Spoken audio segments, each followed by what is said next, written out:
Sagittarius, ano yung overall energy nyo ngayong week na to? Maraming salamat Sagittarius sa mga nagpa-follow. Sagittarius talaga no? Biglang dumaan yung tricycle. Sagittarius energy. Sa mga hindi pa po naka-follow, huwag nyo kalimutang i-follow ako, lalo na kung makaka-resonate kayo dito sa reading na to. And maraming salamat sa mga nagko-comments. Huwag kayong mahiyang mag-comments kapag naka-resonate kayo dito, guys. Overall energy ng Sagittarius this week. Ay. Whale Spirit, trust the great mystery. Wow! 65. 6 plus 5 equals 11. Master number 11. Pwedeng life path number mo yan.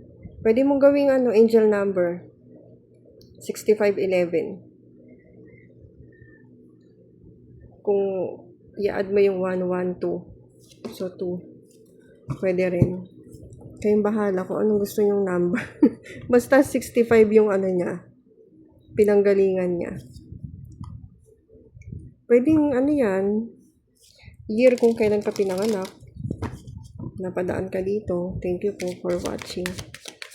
Energy na connected dito sa message ng Oracle card para sa Sagittarius. Wow, Sagittarius, ang dami mong ginagawa or gagawin ngayong week. Huwag ka mag-overwork. Nag-multitasking ka. Ang dami mo kang aasikasuhin, Sagittarius. Mga material level na gawain. Mga physical na gawain. Ano yung challenge sa Sagittarius this week? Napaka-direct naman ng message na yan. Challenge para sa Sag. Siguro yung time management. Tignan natin. Okay. Ano yung mga dapat mong i-cut off para gumaan-gaan yung schedule mo, yung gawain mo, para makapagbigay ka ng time sa sarili mo? Paano ka magkakaroon ng time out? Okay, ano yung paano mo ito maka-handle, Sag?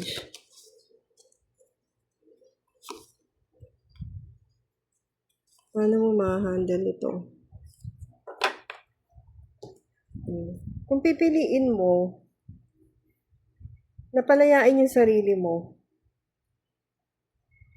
mas gagaan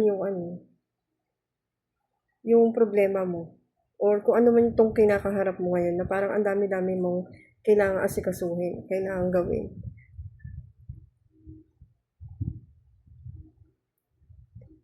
Kung pipiliin mo, abundance, kasama na dun yung freedom.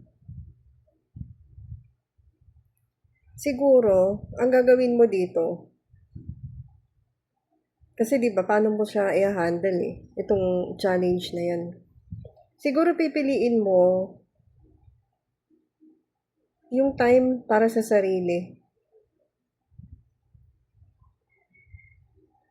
Siguro yun yung mas mananaig sa'yo. Kasi gusto mong mabigyan ng oras yung sarili mo dito, nararamdaman ko yan.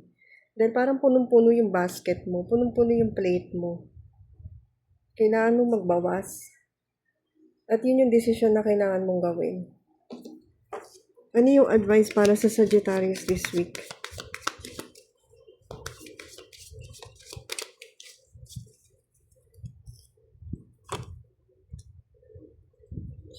Alam niyo yung Page of Swords? Kanina pa yan lumalabas sa reading ng zodiac sign ngayon. Piliin mo lang yung kaya mong gawin. Yung kaya mo at sigurado ka na matatapos mo. Yun ang advice para sa'yo. Piliin mo lang. I-analyze mo sa sarili mo yung kakayahan mo. Yung sure ka na matatapos mo. Thank you, Sag. Kung kailangan mo ng private reading, i-message mo lang ako. Isasend ko sa'yo ang details.